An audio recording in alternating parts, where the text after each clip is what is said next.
Okay. So hello everyone. मेरा नाम है सुनील कुमार शर्मा और आज के इस सेशन में हम जानेंगे वर्डप्रेस के बारे में। वर्डप्रेस क्या होता है, वर्डप्रेस का यूज़ किस लिए करते हैं, वर्डप्रेस के अंदर डोमेन होस्टिंग एंड वर्डप्रेस के अंदर कौन कौन से फीचर्स होते हैं, और देन उसका इंस्टॉलेशन एंड देन उसके बाद उसके बेसिक जो फीचर्स हैं उसके बारे में अभी हम बात करेंगे। तो सबसे पहले हम बात करते हैं कि वर्डप्रेस होता क्या है। सो वर्डप्रेस एक ऐसा प्लेटफॉर्म है जो आपको वेबसाइट बनाने की एक सुविधा देता है आपको, कि आप उसका यूज करके आप अपनी एक वेबसाइट बना सकते हैं। अब उसमें वेबसाइट आप दोनों तरीके से बना सकते हैं। आप कोड भी कर सकते हैं एंड आप बिना कोडिंग के भी बना सकते हैं। बहुत सारे ऐसे फीचर हैं जिनको आप यूज करके बिना किसी कोडिंग के आप अपनी वेबसाइट बना सकते हैं। सो वर्डप्रेस एक फ्री प्लेटफॉर्म है एंड ओपन सोर्स प्लेटफॉर्म है। ओपन सोर्स का मतलब ये है कि ये फ्री टू यूज है, कोई भी इसको डाउनलोड करके यूज कर सकता है। एंड आप उसके अंदर अपना कंट्रीब्यूशन भी कर सकते हैं। अगर आपको लगता है कि लाइक वर्डप्रेस के अंदर कहीं पे कुछ कोई इशू है, यहाँ पे कहीं पे कोई बग है, तो आप उसके टिकट रेज करके आप अपना कंट्रीब्यूशन करके एंड आप उसके अंदर अपना कंट्रीब्यूट कर सकते हैं। तो ऐसे ये कंप्लीटली ओपन सोर्स है एंड फ्री टू यूज है। नेक्स्ट थिंग जो है कि वर्डप्रेस एक कंटेंट मैनेजमेंट सिस्टम है। कंटेंट मैनेजमेंट सिस्टम का मतलब है कि ये आपको वेबसाइट में आपको ऐड करने का, आपको एडिट करने का, मॉडिफाई करने का और डिलीट करने का सारे फीचर्स आपको प्रोवाइड करता है। जैसे कि आपको अपना एक पेज बनाना हो तो आप पेज बना सकते हैं, उसको आप बाद में मॉडिफाई भी कर सकते हैं, आप डिलीट भी कर सकते हैं।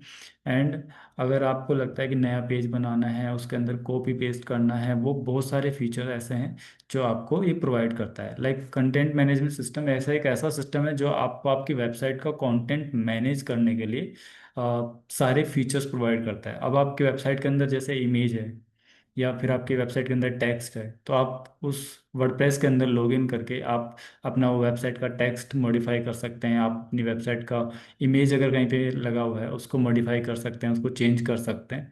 तो ऐसे बहुत सारे फीचर्स वर्डप्रेस प्रोवाइड करता है। वर्डप्रेस जो है उसके प्राइमरी दो कंसेप्ट होते हैं। एक होता है थीम्स और एक होता है प्लगइन्स। थीम्स और प्लगइन्स का दोनों का अपना अपना सेपरेटली टास्क होता है। बट इसको अब अगर हम क्लेरिफाई करें कि अलग अलग क्या क्या होता है, तो थीम का मेन रिस्पॉन्सिबिलिटी ये है कि आपकी वेबसाइट कैसी दिखती है, उसका लुक एंड जो फील होता है वो कैसा दिख रहा है, कौन से कलर होंगे, बटन कैसा दिखेगा, इमेज किस तरीके से दिखेगी, और टेक्स्ट कैसा दिखेगा, टेक्स्ट का फॉन्ट साइज क्या होगा, फॉन्ट कलर क्या होगा, पेज का लेआउट कैसा होगा, आपका आर्टिकल पेज कैसा होगा, उसके अंदर साइड बार होगा नहीं होगा। ये जो सारे टास्क हैं, ये जो सारी चीज़ें हैं वो आपकी थीम के से मैनेज होती हैं। मतलब ये सब आपकी थीम के अंदर डिफाइन किया होता है कि ये सब कैसे दिखेगा और कैसे वर्क करेगा। बात करते हैं प्लगइन की। तो प्लगइन आपको आपकी वेबसाइट के अंदर एक एड ऑन फंक्शनलिटी ऐड करने का तरीका है। प्लगइन को आप यूज करके आप नया कोई भी फंक्शनलिटी जो आपके रिक्वायरमेंट है वो ऐड कर सकते हैं।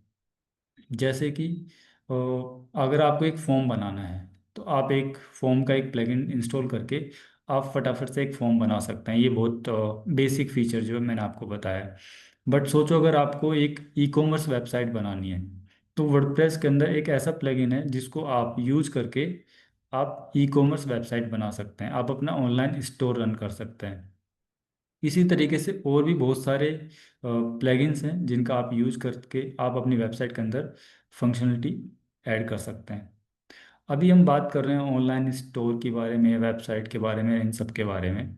तो यहाँ पे एक सबसे बड़ा जो कंसर्न आता है, लाइक जैसे कि बहुत सारे लोग ऐसे हैं जिनको वर्डप्रेस के बारे में उतनी जानकारी नहीं है, बट वो सीख रहे हैं, वो वर्डप्रेस पे काम करना चाहते हैं, अपनी वेबसाइट बनाना चाहते हैं, अपना ई कॉमर्स स्टोर रन करना चाहते हैं। तो सबसे बड़ा कंसर्न होता है कि सिक्योरिटी का, कि आपकी वेबसाइट कितनी सिक्योर है और वो रिलायबल है या नहीं है, वो भरोसे के लायक है या नहीं है। तो इसका मैं आपको एक सिंपल सा जो एग्जांपल है वो ये है कि वर्डप्रेस को जो फेसबुक न्यूज रूम है वो यूज करता है। वर्डप्रेस को जो नासा है वो यूज करता है। लाइक नासा की वेबसाइट और फेसबुक न्यूज रूम की जो वेबसाइट है वो दोनों ही वर्डप्रेस पे बनी हुई है। तो आप इतना ट्रस्ट तो आप वर्डप्रेस पे कर सकते हैं कि लाइक इतने बड़े अगर वेबसाइट अगर आप वर्डप्रेस पे बनी हुई है तो ट्रस्ट करने लायक है, रिलायबल है और सिक्योर है। तो आप वर्डप्रेस को बिना किसी टेंशन के और सिक्योरिटी की टेंशन लिए बिना आप उसको फ्रीली यूज कर सकते हैं। और आपका सीधा फोकस होना चाहिए कि आपको क्या बनाना है, आप उस पर फोकस कर सकते हैं।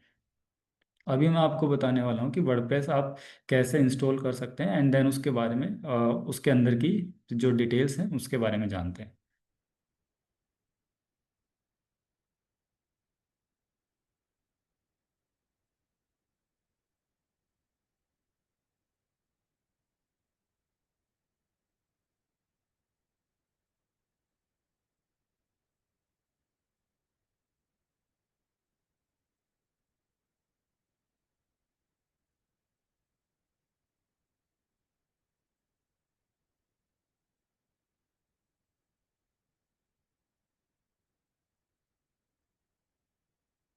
तो आई होप मेरा स्क्रीन विजिबल होगा। हाँ बिल्कुल है। ओके। सो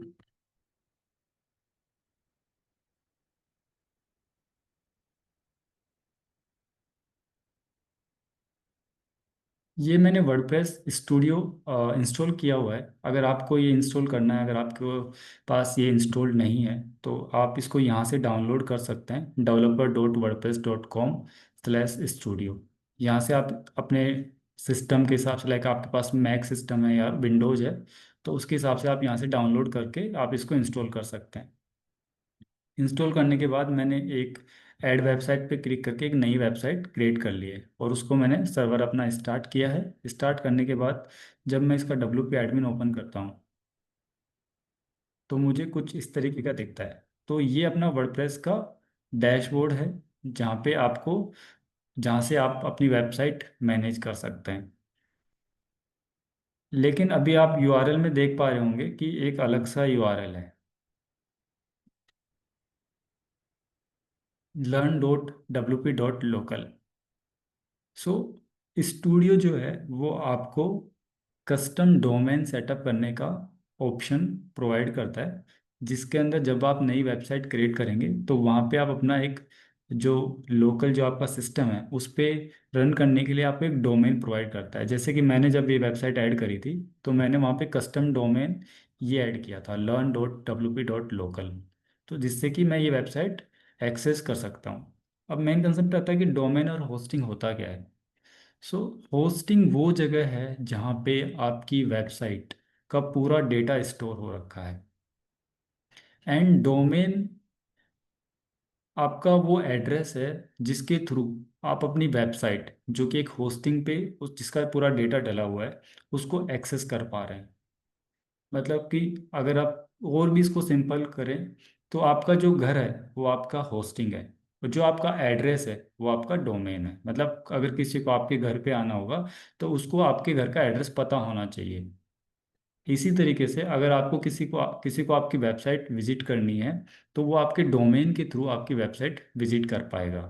तो डोमेन और होस्टिंग क्लियर हो गया। सो ये जो learn.wp.local जो है ये मेरा लोकल सिस्टम का डोमेन है, जिसके थ्रू मैं अपने सिस्टम के अंदर जो ये मेरी वेबसाइट जो मैंने बनाई है उसको मैं एक्सेस कर पा रहा हूँ। अगर मैं इसकी फाइल्स की बात करूँ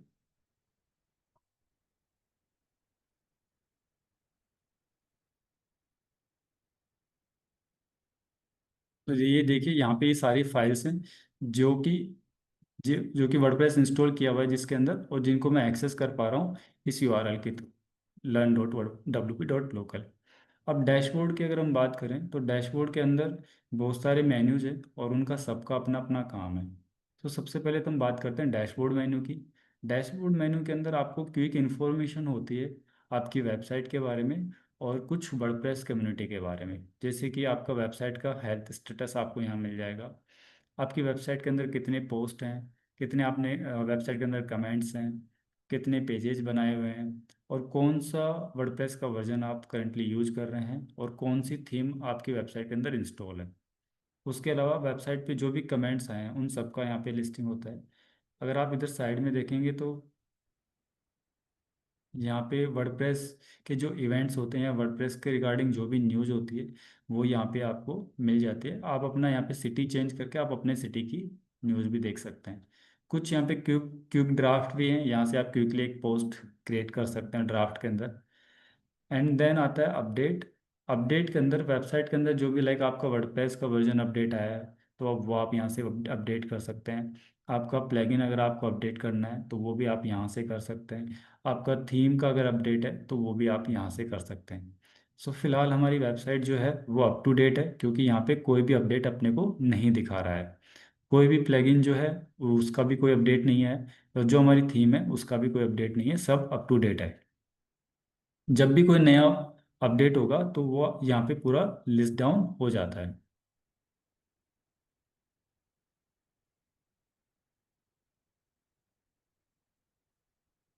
और नेक्स्ट से हम बात करते हैं पोस्ट के बारे में।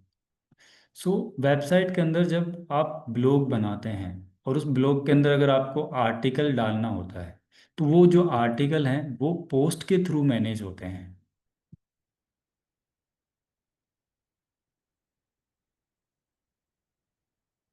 सो वो जो पोस्ट है वो आर्टिकल है वो आप यहाँ से क्रिएट कर सकते हैं। बाय डिफ़ॉल्ट वर्डप्रेस आपको हेलो वर्ल्ड के नाम से एक पोस्ट क्रिएट करके देता है, जिसको आप व्यू पे क्लिक करके आप देख भी सकते हैं। वो जस्ट एक सैम्पल पोस्ट होता है। तो ये पोस्ट का टाइटल है हेलो वर्ल्ड और welcome to WordPress, this is your first post, edit delete और देन स्टार्ट राइटिंग। ये आपका इसका पोस्ट का कंटेंट है। अगर आप इसको एडिट करना चाह रहे हैं तो आप यहाँ से एडिट करके भी देख सकते हैं इस कंटेंट को।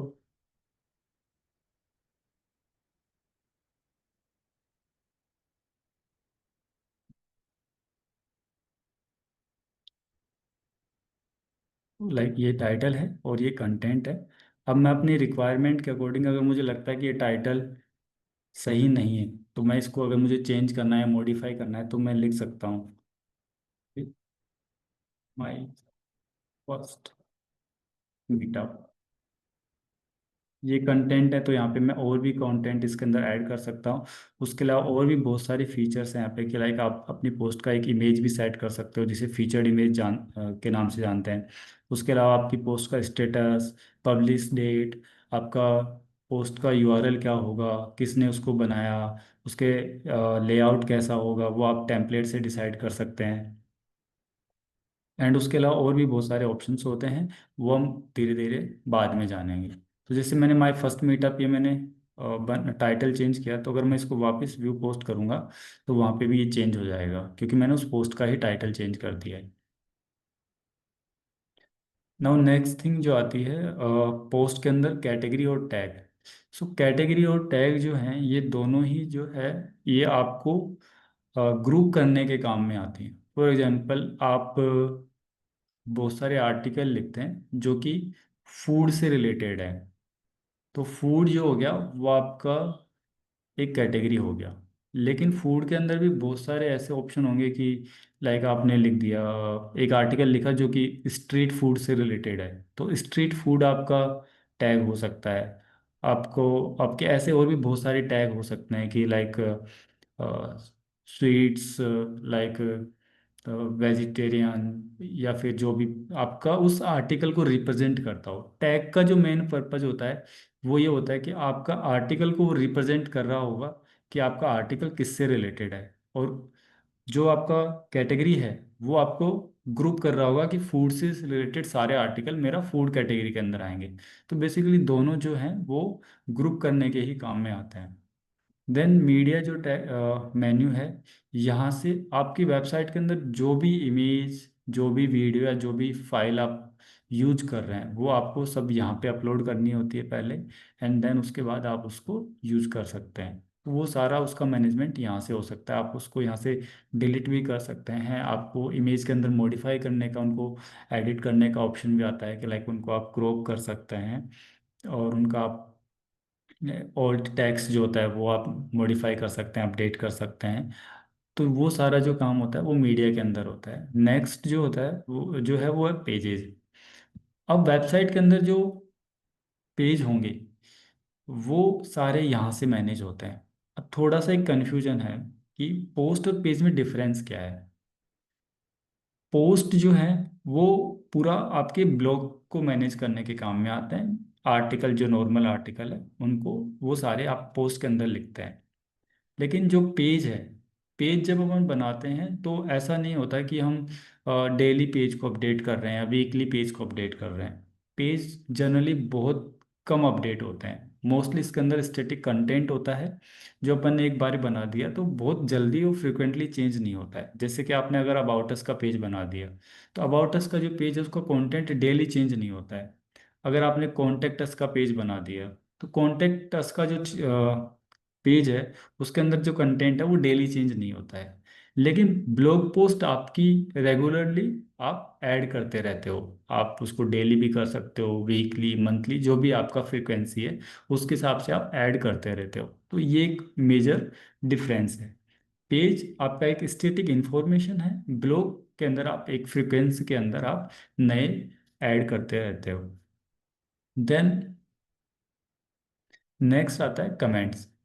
आपका जो ब्लॉग पोस्ट है उसके ऊपर अगर किसी ने कोई भी कमेंट किया है तो वो आपको यहाँ पे दिखता है और आप यहाँ से उसको मैनेज कर सकते हैं कि अगर आपको वो आपकी वेबसाइट पे दिखाना है या आपको उसके ऊपर कोई रिप्लाई ऐड करना है या आप उसको मॉडिफाई करना चाहते हैं या उसको आप डिलीट करना चाहते हैं, वो सारे ऑप्शन आपको यहाँ पे मिलते हैं।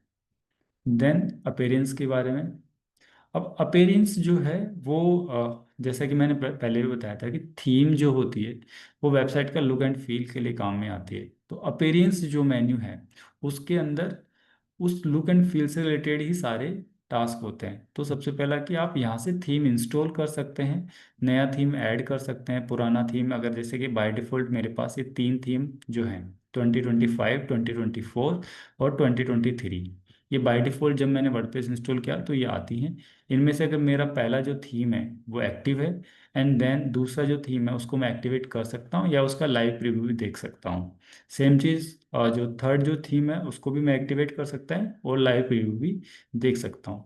बट इसमें क्या होता है वर्डप्रेस के अंदर आप सिर्फ एक ही थीम एक्टिवेट रख सकते हो, मल्टीपल थीम एक्टिवेट नहीं रख सकते हो।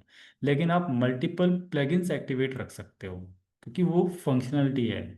थीम आपका पूरा लेआउट ही चेंज कर देगी। अगर आप चेंज कर दोगे तो पूरा लेआउट ही चेंज हो जाएगा आपकी वेबसाइट का। आपको नया थीम ऐड करना है तो आप ऐड थीम पे जाके नया थीम इंस्टॉल कर सकते हैं। बहुत सारे फ्री थीम्स जो हैं वो आपको यहाँ पे नीचे लिस्ट डाउन भी हो जाएंगे। उसके अलावा अगर आपको कोई और थीम है जो आपको अपलोड करना है तो आप अपलोड थीम पे क्लिक करके और यहाँ से आप उस थीम का जिप फोल्डर वो चूज करके आप उसको इंस्टॉल कर सकते हैं। या जो नीचे लिस्ट डाउन हो रखी है इन फ्री थीम्स में भी आप कोई भी एक थीम जो आपको पसंद है उसको आप इंस्टॉल करके उसको एक्टिवेट कर सकते हैं। देन हम बात करते हैं प्लगइन्स के बारे में। प्लगइन जो होता है वो आपकी वेबसाइट के अंदर एक फंक्शनलिटी ऐड करने के काम में आता है। तो कोई भी फंक्शनलिटी अगर आपको ऐड करनी है तो आप यहाँ से कर सकते हैं। जैसे कि मैंने ऐड प्लगइन किया, यहाँ से हम नए प्लगइन इंस्टॉल कर सकते हैं। जैसे कि ये नीचे बहुत सारे प्लगइन आ रहे हैं, ठीक है। अभी जैसे कि हम बात कर रहे हैं कि एक प्लगइन ऐड करना है जो आपकी वेबसाइट का बैकअप, सिक्योरिटी और उन सब का ध्यान रख ले। तो जैसे ये प्लगइन हम इंस्टॉल कर सकते हैं। या और नीचे अगर हम आते हैं तो ये वेबसाइट का आपको ट्रबल शूटिंग करनी है तो आप ये प्लगइन इंस्टॉल कर सकते हो। आपका जो ग्यूटनबर्ग है, अच्छा ग्यूटनबर्ग जो है वो वर्डप्रेस के अंदर जो एडिटर है जहाँ पे अभी अपन ने पोस्ट का टाइटल अपडेट किया था, वो जो एडिटर है उसको ग्यूटनबर्ग एडिटर बोलते हैं। अगर उसके अंदर और एडिशनल आपको फीचर्स चाहिए तो आप ये प्लगइन इंस्टॉल कर सकते हैं। और ऐसे भी बहुत सारे और प्लगइन्स हैं वर्डप्रेस के अंदर जो आप यहाँ पे सर्च कर सकते हैं और कुछ प्लगइन्स को आप इन यहाँ पे आप स्क्रॉल करके देख सकते हैं। आपको सर्च करना है तो आप यहाँ पे डाल सकते हैं। वर्डप्रेस के अंदर हजारों लाखों प्लगइन्स हैं जिनका आप यूज कर सकते हैं। जैसे कि Google kit by site kit by Google, ये प्लगइन जिससे कि आप अपनी वेबसाइट को आपका जो गूगल एनालिटिक्स है, सर्च कंसोल है, उन सब से आप यहाँ पे कनेक्ट कर सकते हैं। तो आप उसको अगर आपको चाहिए तो आप इंस्टॉल पे क्लिक करके आप इस प्लगइन को भी यूज कर सकते हैं। देन नेक्स्ट आता है यूजर्स। सो आपकी वेबसाइट के अंदर जितने भी यूजर्स हैं, जितने भी अ, आपके एडिटर्स हैं, एडमिन हैं, ऑथर हैं, उन सबका जो मैनेजमेंट है वो यहाँ से होता है। आप यहाँ से नया यूजर ऐड भी कर सकते हैं। वर्डप्रेस जो है वो बाय डिफ़ॉल्ट कुछ यूजर रोल डिफाइन करता है, प्रोवाइड करता है। जैसे कि सबसे जो सुपर होता है वो होता है administrator, then editor, then author, then contributor, then subscriber. ये यूजर रोल है। इस रोल के हिसाब से आपको उस यूजर को एक्सेस मिलेंगे। अगर आपने कोई नया यूजर बनाया और उसको आपने यूजर रोल दे दिया एडमिनिस्ट्रेटर, तो वो आपके एडमिन के बराबर हो गया, मतलब उसको भी एडमिन के जितने ही सारे एक्सेस मिल जाएंगे। अगर आपने उसको एडिटर बनाया है तो उसको एडमिन से थोड़े कम एक्सेस मिलेंगे।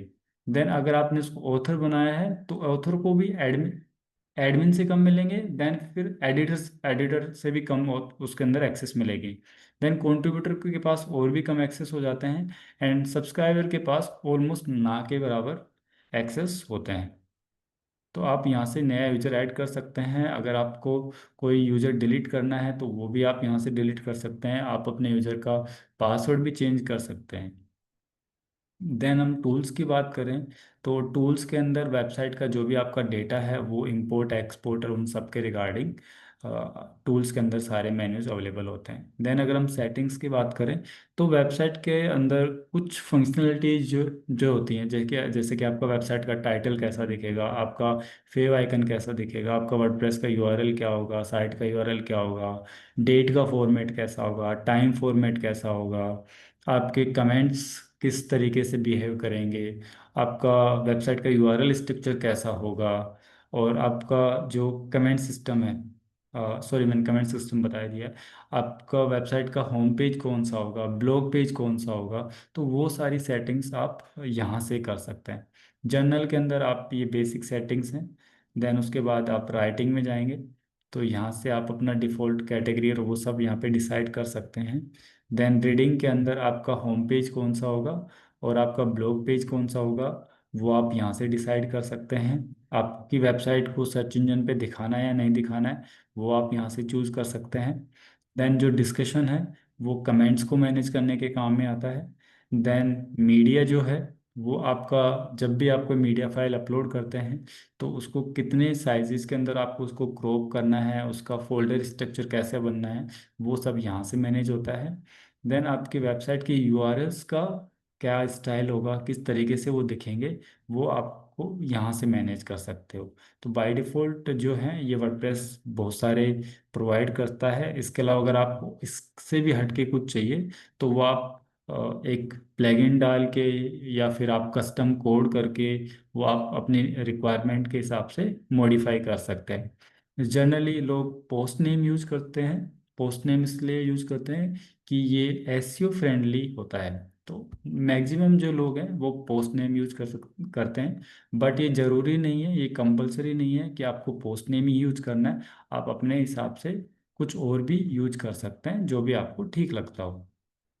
यहाँ से आप कैटेगरी का बेस चेंज कर सकते हैं एंड टैग का भी बेस चेंज कर सकते हैं। अभी जैसे मैंने यहाँ पे पोस्ट नेम कर दिया है तो जब मैं अपना वापस पोस्ट का यूआरएल देखता हूँ, उसको व्यू करता हूँ, तो उसका यूआरएल चेंज हो जाएगा, अलग तरीके से दिखेगा। तो ये देखो, learn.wp.local, ये मेरा लोकल का जो डोमेन है। देन उसके बाद पोस्ट का सीधा स्लग दिखता है। इससे पहले क्या हो रहा था, इससे पहले इस तरीके से आ रहा था 2025, then 10, then 08, then hello world. जो ये स्लग है ये सबके लास्ट में आ रहा था।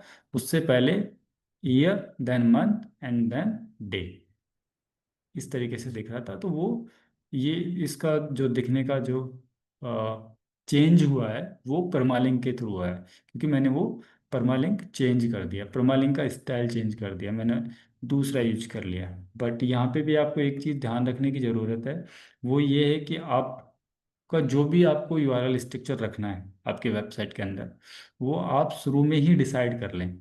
क्योंकि अगर आप इसको बार बार अगर आप चेंज करते रहेंगे तो इसका इम्पैक्ट आपकी वेबसाइट के एसईओ पे आता है। और वो रिकमेंडेड नहीं होता है कि आप बार बार आप अपना वेबसाइट का यूआरएल स्ट्रक्चर चेंज करें, क्योंकि जब आपने एक बार यूआरएल परमालिंक सेट कर दिया एंड उसके बाद आपने अगर आर्टिकल्स बनाना शुरू करें तो वो सारे आर्टिकल्स उस, या आर्टिकल हो गया, पेज हो गया, वो उस स्टाइल के अंदर उनका यूआरएल जनरेट हो जाता है। गूगल उनको, या जो भी सर्च इंजन जो है वो उनको क्रोल कर लेता है। लेकिन आप अगर आप उसको चेंज कर देंगे तो वो, उनके पास वो यूआरएल मिलेंगे नहीं, और उससे आपका एसईओ खराब हो जाएगा। तो ऐसे इश्यूज आते हैं, तो ये भी आपको ध्यान रखने की ज़रूरत है कि परमालिंक आप सबसे पहले डिसाइड कर लें। अब अगर मैं थोड़ा और डिटेल में बताऊं तो पोस्ट के अंदर, और जब आप एडिट करते हैं या ऐड न्यू करते हैं पोस्ट, तो ये आपका जो ग्यूटेनबर्ग एडिटर है इसके अंदर इतने सारे फीचर हैं कि लाइक आपका डिजाइन जो है उस पूरे पेज का वो आप यहाँ से ही कर सकते हैं, आपको कोई कोड करने की ज़रूरत नहीं है। जैसे कि अगर आप यहाँ पे प्लस साइन पे क्लिक करते हैं तो आपको यहाँ पे बहुत सारे पैटर्न्स मिल जाते हैं, वो आप सर्च कर सकते हैं। आपका मीडिया, अगर आपने कुछ अपलोड किया होगा तो वो आप यहाँ पे मिल जाएगा। उसके अलावा ये ब्लॉक्स हैं कि पैराग्राफ चाहिए आपको, हेडिंग चाहिए आपको, लिस्ट चाहिए आपको, कोड दिखाना है, या और भी बहुत सारे ऑप्शंस यहाँ पे हैं। तो ऐसे इन बहुत सारे जो ऑप्शंस दिए गए हैं इनका यूज करके आप पूरी वेबसाइट यहाँ से डिज़ाइन कर सकते हैं। उसके अलावा जो अभी हमने थीम एक्टिवेट कर रखी है उस थीम के अकॉर्डिंग उसका टेम्पलेट पार्ट्स हैं, लाइक उसके अंदर थीम के जो एलिमेंट्स हैं वो कैसे दिखेंगे, हेडर कैसा दिखेगा, फुटर कैसा दिखेगा, न्यूज़लेटर का अगर कोई सेक्शन है तो वो कैसा दिखेगा, और वो सारी चीज़ें, ये जो एडिशनल हैं ये हर थीम के लिए अलग अलग हो सकते हैं। तो इनको यूज़ करके आप मॉडिफाई कर सकते हैं। तो ये आज के सेशन का बेसिक था, जिसमें आपको मैंने एक वर्डप्रेस का एक बेसिक आइडिया दिया है कि वर्डप्रेस क्या होता है, क्यों हम यूज़ करते हैं, और वर्डप्रेस डैशबोर्ड के अंदर कौन कौन से फीचर होते हैं, डोमेन और होस्टिंग का क्या पर्पज होता है, क्या यूज में आता है।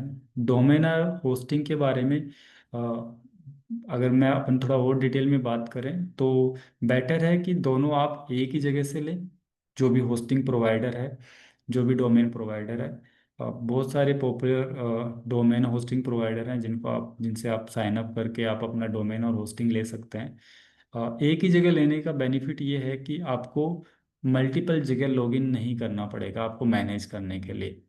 बट ये आपके पास पूरी चॉइस है कि आप अलग अलग प्रोवाइडर से भी आप अपना डोमेन और होस्टिंग ले सकते हैं। डोमेन और होस्टिंग को कनेक्ट करने के लिए एक डीएनएस सिस्टम होता है, उस सिस्टम के थ्रू डोमेन जो है वो आपकी होस्टिंग से कम्युनिकेशन करता है एंड आपकी वेबसाइट का डेटा आपको दिखाता है। तो आज के सेशन में इतना ही। अगर, ओके सो, रिकॉर्डिंग मैं रिकॉर्डिंग स्टॉप कर रहा हूँ। अगर किसी का कोई क्वेश्चन है तो वो आप फिर पूछ सकते हैं।